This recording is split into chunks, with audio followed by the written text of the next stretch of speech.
Hello, Colette. This is Anna. How are you today? First of all, I want to thank you for your vulnerability and sharing your own experience. I think it's wonderful that you've been freed from it and that you're open enough and being able to be vulnerable to share what it was like for you. I also believe that May's ideas complement my beliefs, the way I understand spirituality and recovery as well. One of the things that I appreciate about your post is that it states our great need for God's grace. Without failure, we need that. But you also um, leave room for and take responsibility for your own recovery and leave room for man to take responsibility for his. Um, One of my favorite things that you said is that it was your decision to do God's will and your decision to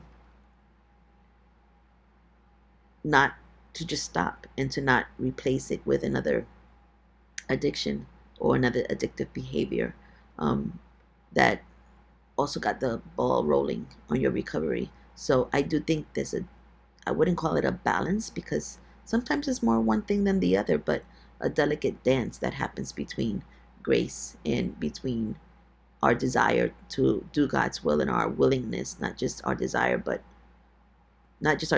do it, but our willingness to have God's will done versus our own, that leads to success in recovery.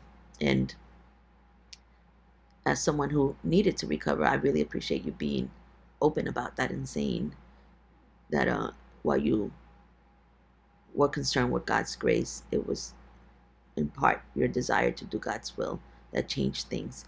On top of that, the spiritual aspects that you tapped into, such as fasting and prayer, helping you to overcome. So understanding that it wasn't just actions on your part, but needing to pray and to fast and to be humble before the Lord also assisted in your recovery and in changing your habits, and not just changing them, like you said, to another addictive habit, but to something that was beneficial. And even understanding the destruction that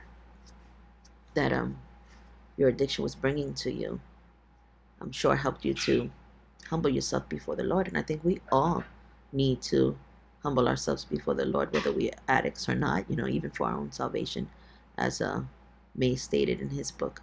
But again, thank you for your post. Thank you for your vulnerability. And thank you for just your honesty and sharing, you know, the concepts that both are very needed. Just like the wings of an airplane, you need two wings to be able to fly.